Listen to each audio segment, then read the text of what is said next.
It was pitch black, so I missed a step on the ladder, and then my leg slipped. The damage she suffered to her head due to the fall has resulted in severe internal bleeding in her brain, resulting in a coma. But I wasn't in a coma. That meant that I could hear everything. A year quickly turned into 2, and I felt the person I used to be disappearing. I had to find a way to stay here, in this world.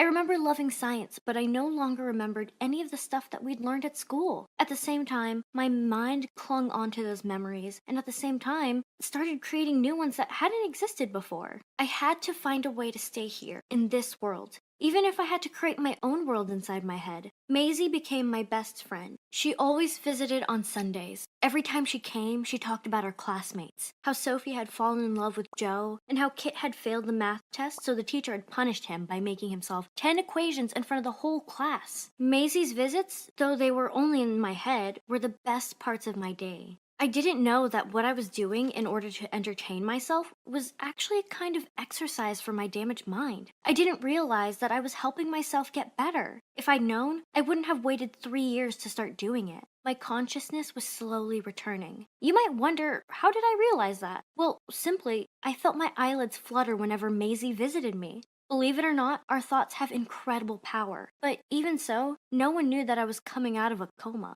Ever since I'd first been diagnosed as being in a coma, I was totally aware of everything happening around me, exactly like a normal person. But I was stuck inside a silent body, it seemed, a mind full of life that no one noticed. I started accepting this cruel fate and got lost in my made-up thoughts. Suddenly, I could no longer tell the difference between what was real and what wasn't. There's a fine line that separates memory from imagination, and I clearly overstepped it. But the one thing I was absolutely certain of was that the fights my parents had and my mom's betrayal were 100% real. After 4 years, my mom had had enough of me. How long must I endure moving this body left and right without any response? She would yell in my dad's face, and he would answer, until she dies. Imagine being in my position, not being able to speak to a friend, not feeling loved anymore, not having any ambitions or dreams, no hope of being able to look forward to anything. All my thoughts were miserable ones. I lived in fear, and if I was being honest, I was waiting for death so I could escape from all of this. I pictured myself dying in some nursing home, cold and alone. And so that's how I spent those 4 long years. Snowball's existence was my only comfort.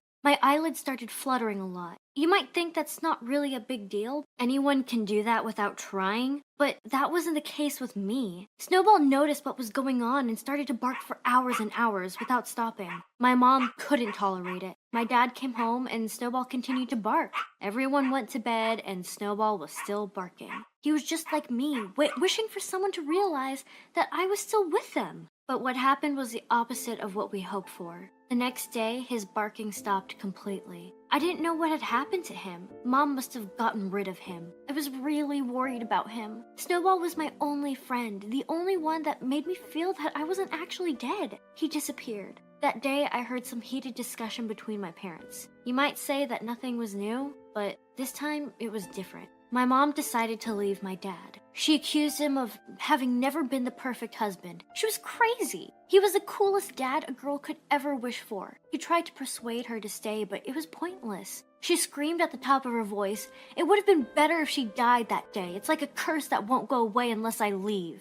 The sound of the door slamming was the last thing I heard that day. I was incapable of changing any of the things around me, or even the way my mom and dad looked at me. I was an invisible, silent watcher to how people acted when they thought no one was looking. Unfortunately, I wasn't just a watcher. Because of my inability to communicate with people, I became the perfect victim. A creature that looked like it was devoid of emotions. For 4 years, my mom used to abuse me mentally and physically. What did I ever do to her to deserve that? A part of me wanted to cry, and the other part wanted to fight. I was so full of pain and sadness. It was torture.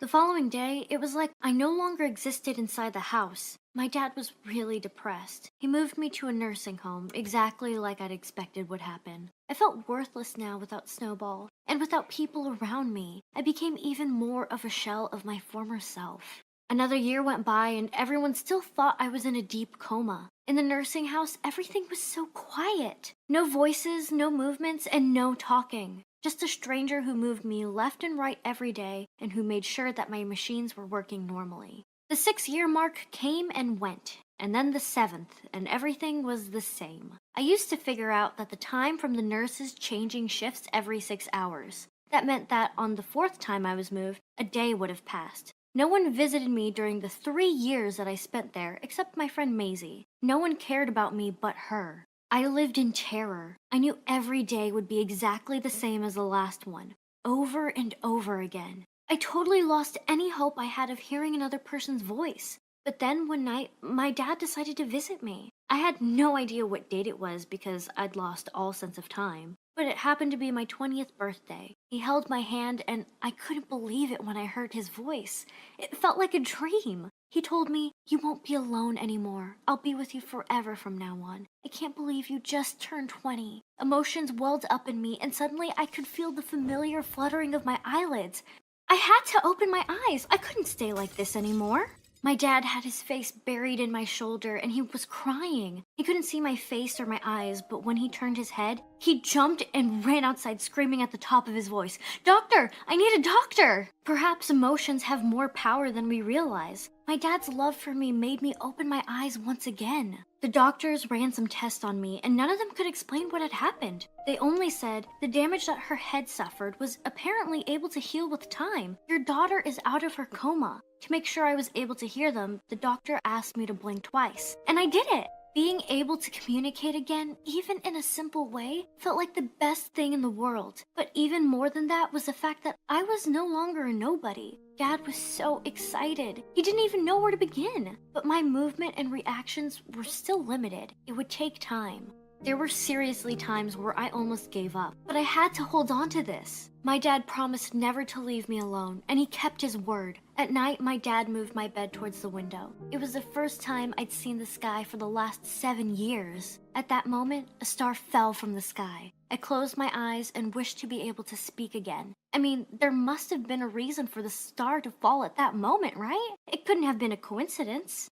That night, my dad told me about that dark day. He told me how Snowball ran home barking nonstop. My mom tried to shut him up and to kick him out, but he refused. He bit my dad's pants and kept pushing until my dad came with him outside. From afar, he saw me motionless on the ground. He panicked and drove me to the hospital in a hurry. There, they told him that there was no hope. But my dad wouldn't give up. He knew there would come a day where I'd be okay again. He must have gotten sick of waiting for that day.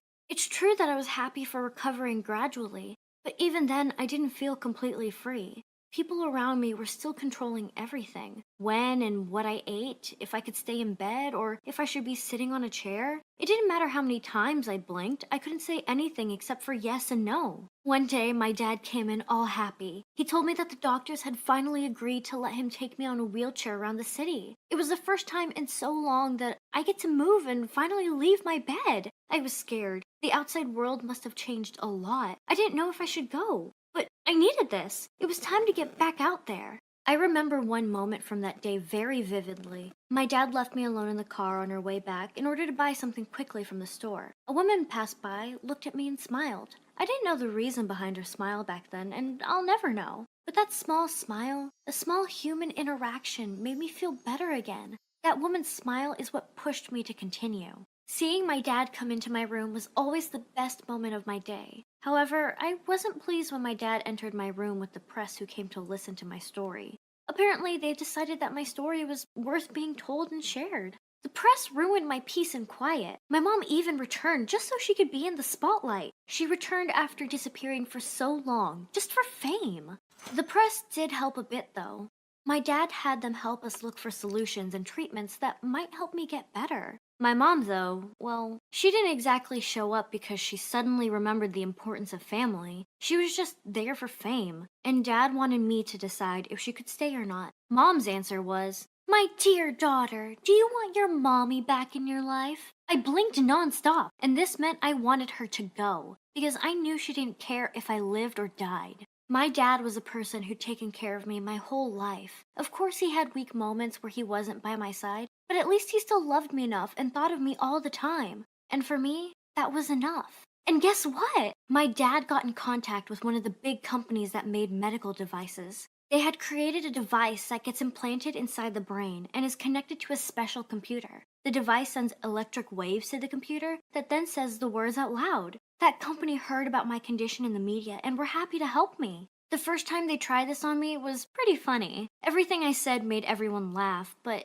for me it was sad because I never got an answer to my question. What I asked was, what happened to my dog Snowball? My story might be sad.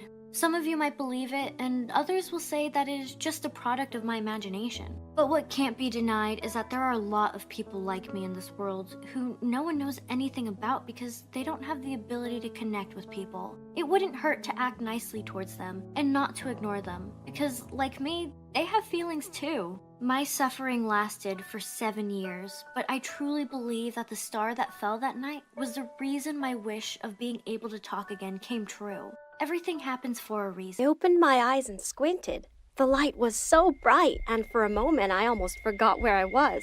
That moment didn't last for long, though, because almost immediately I felt them. It was as if someone had come along and attached 2 coconuts to my chest. Was this what it felt like to have big breasts? I'd done it. I'd really done it. I was now the proud and slightly in pain owner of a 34 double D pair of breasts.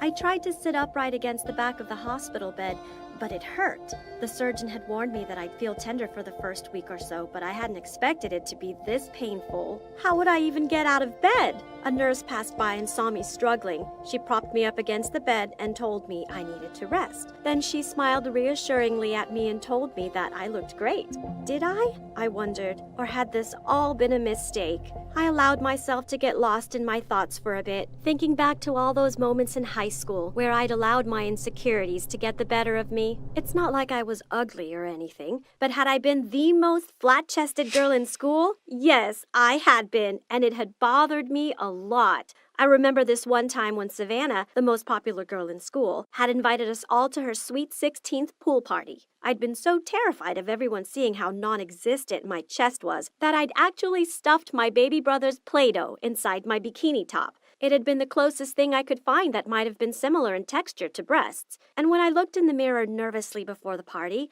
I thought they looked pretty real. Of course, I hadn't anticipated that Drake would come up behind me and push me into the pool, my Play-Doh fake breasts falling out of my bikini top and landing with a plop on the surface of the pool. I remember the horror and shame I felt as they sunk to the bottom, and that was pretty much the turning point for me. Never lived it down. From that day on, I was constantly teased about it, even my so-called friends who still bought me Play-Doh every time it was my birthday. And of course, Savannah's voice still echoed inside my head. You know, Polly, if you're that desperate for bigger breasts, why not just get surgery? Like, if I was as flat as a pancake like you are, I'd defo get surgery. And so that was why I found myself lying on this bed in the cosmetic surgery ward, staring down at my new breast implants. I told myself it wasn't because of Savannah, and that it wasn't because of the pool incident. It was because I was an independent young woman, and I could do whatever I wanted. If I wanted bigger breasts to make me feel secure, then so what? And I paid for them myself.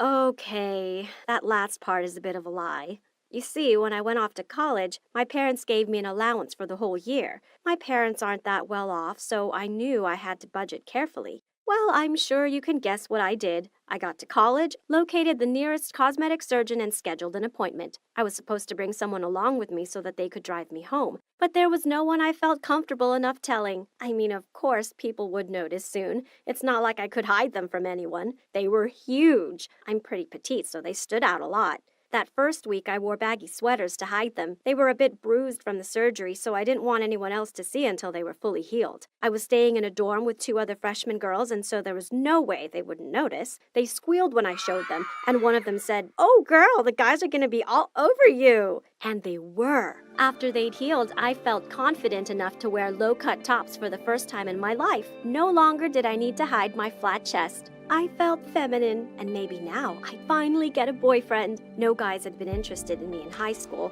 and I convinced myself that it was because I'd had no breasts. Well, hi boys, look at me now. And they did look.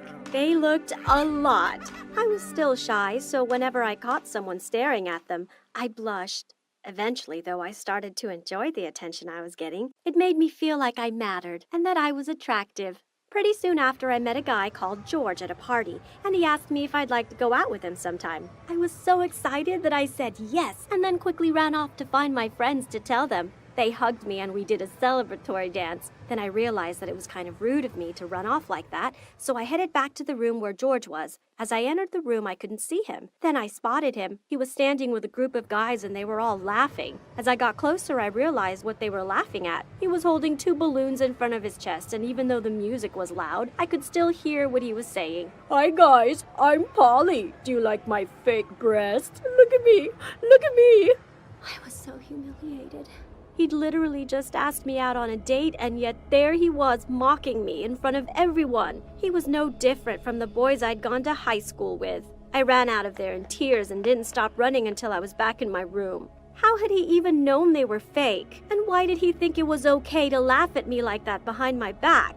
I suddenly felt so lonely. All I wanted was to go home to my parents, tell them what I'd done and hope that they'd forgive me, but I couldn't. They'd be so angry at me and they'd probably never want to speak to me again. The worst part was that I had to see George every day as we were in the same class. He didn't even have the guts to come and apologize to me. I knew someone must have seen me crying and running out because he didn't speak to me ever again and never asked me why I wasn't interested in that date with him. It was because of him that I started thinking, had I made a mistake? Why couldn't I win? I was teased for being flat-chested, and then I was teased for having implants. Would the suffering ever end? I kind of fell into a bit of a depressive slump after that, and I should probably have mentioned earlier how much I loved ballet. I had been taking classes ever since I was a little girl, but now, since having my implants, it was not the same anymore. That first class after the surgery was really tough. I didn't feel as light on my feet anymore, and the more I practiced, the more pain I felt. Every time I did a pirouette, I would get a sharp pain in my back. My ballet teacher could see that I was in pain and said that maybe the implants were too big for me. After all, I was very petite.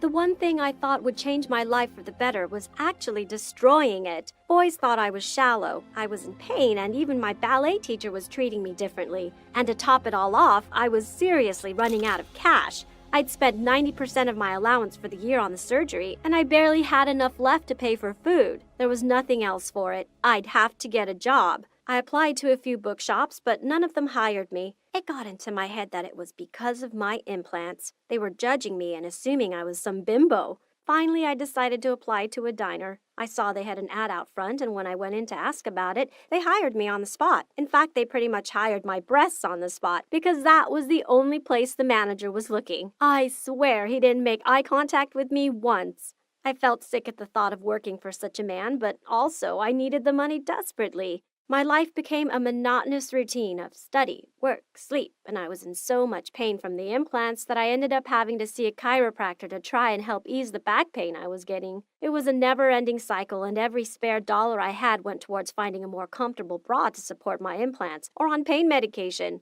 Christmas was coming, and that meant I would have to see my parents. There was no way I could hide this from them, and they were already pretty angry at me as my grades weren't as good as they used to be. I could hardly tell them that I spent every waking hour working instead of studying because I'd spent all their money on trying to boost my confidence. It was seriously a disaster!